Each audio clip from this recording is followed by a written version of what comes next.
Messeigneuses, messeigneurs, le libéralisme est une déclaration de guerre au genre humain. Je m'explique. Vendredi 25 janvier 2013, 13h15, le journal télévisé de France 2 diffuse un reportage consacré à l'usine de textile industriel Albany, près de Limoges. Depuis un an, les 134 salariés se battent contre le projet de fermeture de leur entreprise, décrété brutalement par les actionnaires de ce groupe américain. Il y a un an, les salariés arrivant au travail le matin n'ont pu travailler. La direction avait tout simplement cadenassé et enchaîné toutes les machines et tous les locaux et annoncé au personnel sa funeste décision de le licencier. Devant l'émotion et la mobilisation des salariés et de toute la région, et élection présidentielle aidant, le groupe américain a reculé. Le travail a repris. Peine perdue.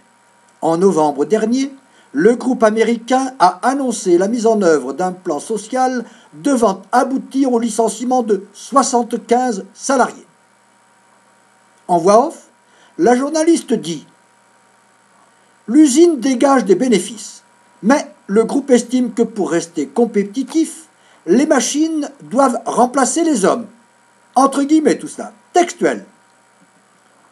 Voilà crûment dite la logique du capitalisme. Les hommes, du moins les salariés, sont nuisibles.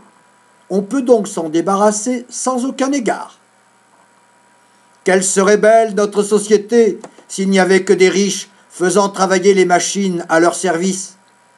Les profits seraient encore plus gigantesques. Il n'y aurait plus de grève, plus de déficit de la sécurité sociale. Et dire qu'il se trouve un ministre de ce gouvernement, dit de gauche, dénégateur de la lutte des classes. Finalement, Jérôme Cahuzac a raison. La lutte des classes n'existe pas. À ce niveau de cynisme, je suis presque tenté de parler de barbarie. Le concept de lutte des classes ne rend pas suffisamment compte de la réalité des rapports sociaux. Il serait plus approprié de parler de guerre des classes.